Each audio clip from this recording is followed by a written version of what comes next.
दोस्तों, हाल ही में कन्नड़ फिल्मों की एक्ट्रेस हैं रन्या राव। उनको दुबई से 14 किलो से ज्यादा सोना भारत में स्मगलिंग करने के लिए रंगे हाथों गिरफ्तार किया गया। यह गिरफ्तारी बेंगलुरु एयरपोर्ट पर हुई। एक खास तरह की बेल्ट में उन्होंने 14.8 किलो सोना छुपा रखा था। क्या होती है स्मगलिंग? भारत में स्मगलिंग जैसे अपराध के लिए क्या कानून है, क्या सजा हो सकती है, और साथ ही भारत दुनिया भर के लोगों के लिए गोल्ड स्मगलिंग की फेवरेट जगह क्यों है, इन सब की पड़ताल करेंगे आज के इस लेक्चर में। जुड़े रहना है आपको इस लेक्चर से लास्ट तक और समझना है देश दुनिया में घटने वाली घटनाओं को कानून के नजरिए से। आइए शुरू करते हैं। तो कन्नड़ फिल्मों की एक्ट्रेस है रान्या राव। 2014 में फिल्म माणिक्य में सुपरस्टार सुदीप के साथ ये दिखाई पड़ी थी। 2016 में भी वगाह नाम की एक फिल्म आई थी जिसमें विक्रम प्रभु के साथ इन्होंने एक्टिंग की थी और इनको बड़ा सराहा गया था। और आपको जानकारी दे दूं, कर्नाटक में डीजीपी रैंक के सीनियर आईपीएस अधिकारी के रामचंद्र की ये सौतेली बेटी हैं, ऐसा बताया जा रहा है। तो हुआ ये कि 2025 में ही रान्या राव ने 10 से ज्यादा इंटरनेशनल फ्लाइट पकड़ी और पिछले 15 दिनों में 4 बार वो दुबई जाकर आ चुकी हैं, जबकि वहां न उनका कोई बिजनेस है और न कोई रिश्तेदार रहता है। इससे डीआरआई के अधिकारियों को शक हुआ और उस पर निगरानी बढ़ा दी गई। 3 मार्च 2025 को रान्या राव दुबई की एक फ्लाइट से बेंगलुरु कैंपागौड़ा इंटरनेशनल एयरपोर्ट पहुंचती हैं। यहां डीआरआई की टीम पहले ही उन्हें ट्रैक कर रही थी। रान्या बेहद कॉन्फिडेंट दिख रही थी, उनके चेहरे पर घबराहट के कोई लक्षण नहीं थे। एयरपोर्ट पर उन्होंने खुद को कर्नाटक के डीजीपी की बेटी बताया, जिससे उन्हें एस्कॉर्ट मिल जाए और बिना तलाशी के एयरपोर्ट से बाहर निकल जाएं। कांस्टेबल बसवराज इसमें उनकी मदद करता था। मीडिया रिपोर्ट्स के अनुसार इस बार डीआरआई की टीम ने रान्या को रास्ते में रोका तो कांस्टेबल बसवराज बोला, क्या आप जानते हैं ये कौन है?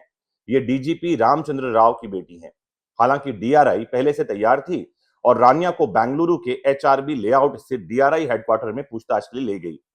जब उनकी तलाशी ली गई तो बेल्ट और जैकेट में चालाकी से छुपाई गई 14 किलो से ज्यादा गोल्ड की ईंट मिली, जिसे कैडबरी गोल्ड कहा जाता है। इस सोने की कीमत लगभग 12 करोड़ रुपए बताई जा रही है। रान्या को गिरफ्तार कर लिया गया है। डीआरआई अधिकारियों ने बेंगलुरु में लॉवेल रोड पर स्थित रान्या के अपार्टमेंट की तलाशी ली।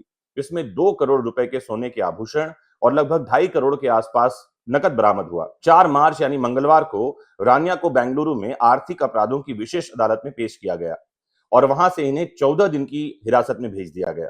तो फिलहाल रान्या 14 दिन की रिमांड पर हैं, जहां उनसे इंटरोगेशन होगा, उनसे पूछताछ किया जाएगा और स्मगलिंग के ये तार कहां-कहां से जुड़े हैं, इस बात की जानकारी निकाली जा सकेगी। फिलहाल जो रिपोर्ट आ रही है उसमें रान्या ने कहा है कि उनको ब्लैकमेल किया जा रहा था और ब्लैकमेल करके उनको जो है ये स्मगलिंग करवाई जा रही थी। बहरहाल मेरा ये पर्पस वीडियो बनाने का है कि आपको बताऊं स्मगलिंग क्या होती है, भारत स्मगलिंग के लिए फेवरेट जगह क्यों है और कौन से कानून में क्या सजा हो सकती है। तो रान्या जिस तरह से गोल्ड छुपा कर ला रही थी, इससे समझ में आता है कि ये इंडिविजुअल स्मगलिंग नहीं है, इसमें कई लोग शामिल हो सकते हैं। जनवरी 2024 में शारजाह से इंदौर आने वाली एयर इंडिया की फ्लाइट में भी एक यात्री अपने साथ सोने का पेस्ट लेकर इंदौर आ रहा था। एयरपोर्ट पर जांच से पता चला कि उसके एनस में 2 अंडाकार कैप्सूल हैं। इन्हें डॉक्टरों की देखरेख में निकाला जा सका। कैप्सूल में 625 ग्राम सोना पेस्ट के रूप में भरा गया था, जिसकी कीमत लगभग 34 लाख रुपए थी। इससे पहले जून 2024 में मुंबई इंटरनेशनल एयरपोर्ट पर कस्टम विभाग ने 2 विदेशी महिलाओं के पास 32 किलोग्राम सोना जब्त किया। तो यहां से यह दिखाई पड़ता है कि भारत सोने की स्मगलिंग के लिए एक पसंदीदा जगह है। 2023 की वर्ल्ड गोल्ड काउंसिल की रिपोर्ट के मुताबिक भारतीय महिलाओं के पास 25,000 टन से ज्यादा सोना गहने के रूप में मौजूद है। यह दुनिया में सबसे ज्यादा है। इसके बावजूद सोने की मांग हमेशा बनी रहती है, क्योंकि भारतीय लोग परंपरागत रूप से सोना जमा करते हैं। भारतीयों की मांग के बराबर देश में इतना सोना खनन हो ही नहीं रहा। भारत में हर साल सिर्फ करीब 1 टन सोना पैदा होता है, जो हुड्डी गोल्ड माइन से आता है। इस वजह से ज्यादातर सोना विदेशों से आयात करना पड़ता है।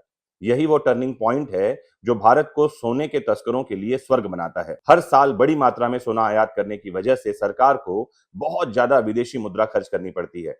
इससे भुगतान घाटा यानी करेंट अकाउंट डेफिसिट बढ़ जाता है। आसान शब्दों में कह दूं कि जब किसी देश में निर्यात से ज्यादा आयात होता है तो भुगतान घाटा बढ़ता है। इससे बचने के लिए सरकार गोल्ड पर कस्टम ड्यूटी या सोने पर कस्टम ड्यूटी लगाती है।